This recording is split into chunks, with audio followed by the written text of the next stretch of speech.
What it do, y'all? Bread Tuck Rob, man. As y'all can see, man, Houston Texans season is over. We look like we had a shot at the playoffs.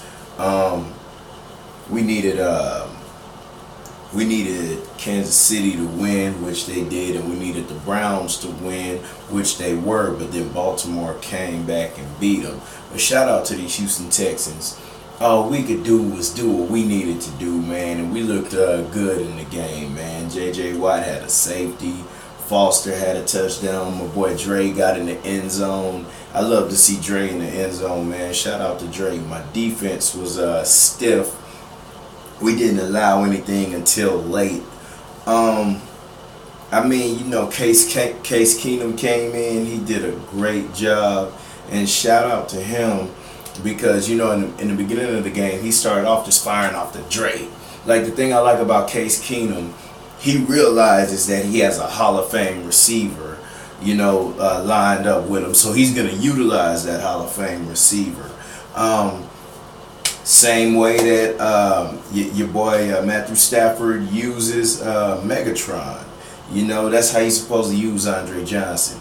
33, he's 33 years old. They say he lost a step, whatever. But Andre Johnson is a big body receiver, man. You supposed to get him the ball and let him, bulldog these boys, man. But man, I'm just saying the game, like, we had a great game. I think we could have done better against Jacksonville because it is Jacksonville. But at the same time, it's a division game, so these games are always going to be close. We ended the season with a winning record, 9-7. I said at worst we were going to go 10-6. I was one win off, but I can go back in the archives and pull up 3 to 4 games that we should have won. But we didn't. But I'm going to just point them out there. Shouldn't have lost to the Colts at all this season. So that's 2 wins right there. Shouldn't have lost to the Cowboys. We had the ball in overtime. We should have beat them. And then that fluke stuff before halftime against the Pittsburgh Steelers.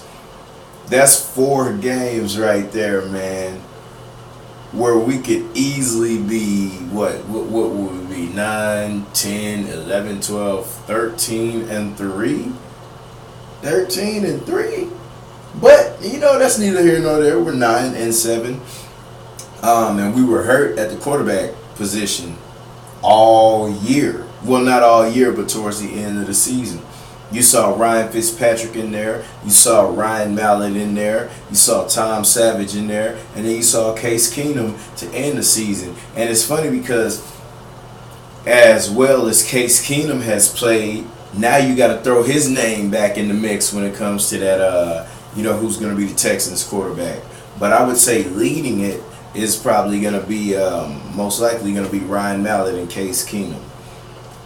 Because, honestly, shout out to Fitzpatrick this year. Do you really need to bring him back? You may keep him as a mentor if that's what you want to do. But I don't know, man. That'll be something for Bill O'Brien to figure out. I trust him. I like him as a coach. I think the players play for him. Shout out to Romeo Crennel. He had my defense looking amazing this season. Just shout out to everybody in a Texans uniform, man. Texans staff on the Texans payroll.